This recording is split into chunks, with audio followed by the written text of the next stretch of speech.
ABC. Hi there, Courtney Barrett Williams with the ABC. Australia has signed a statement condemning Houthi attacks on ships in the Red Sea. Is that a hollow declaration that Australia doesn't commit a warship to the region? And where are you at with considering the request from the US? Well, I've really answered this question, but to the first part of your question, the answer to that is no. We were asked to do that. There are 39 countries who are members of the Combined Maritime Force. Australia is playing an important role in that. Thomas? Yeah, hi, Thomas Lynch from the Post of Wellington. Prime Minister Albanese, what tangible things would you like to see New Zealand do so that it can sort of improve the security partnership with Australia and do that heavy lifting that's just been mentioned? I think that New Zealand has always punched above its weight. We have an extraordinary history when it comes to defence and security, going back to ANZACs, of course, something that we don't just commemorate, but we celebrate as well.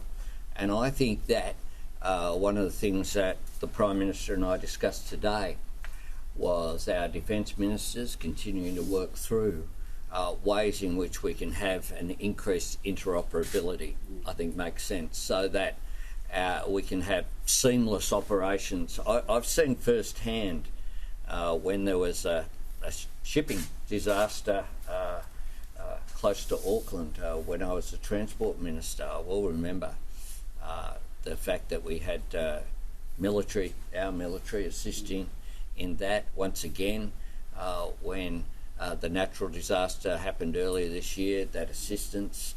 But if we can work on ways in which what is a very positive, good relationship can be made even better, then we're certainly up for that. And one of the things we discussed today with Pillar 2, as the Prime Minister has mentioned, is that's about a whole range of new technologies. I think that there are areas of cooperation which are challenges to the globe, like artificial intelligence. How do we make sure that we keep ahead of those issues? I think the more that we cooperate, the better the benefit for both of our countries. SBS. I'd like to stand up so you can see me. Sure. Hey. Medina from SBS. To Prime Minister Christopher Luxon, after just 3 weeks in office, you've moved to dismantle the Maori Health Service, reduce the Maori language in the public service, and you've been accused by the Maori Party of bringing race relations in New Zealand to its worst since colonisation.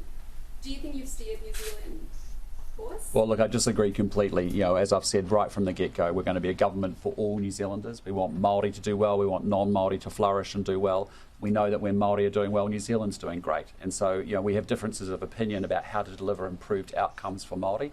Part of it is, yes, we don't think a separate Māori health authority delivers that. We think there are better ways in which we can improve those outcomes. And so our government's going to be very focused on delivery, improving outcomes for all Kiwis, and that's what we're going to do.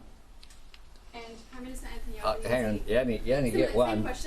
Same question for just I have no intention of commenting on New Zealand domestic politics.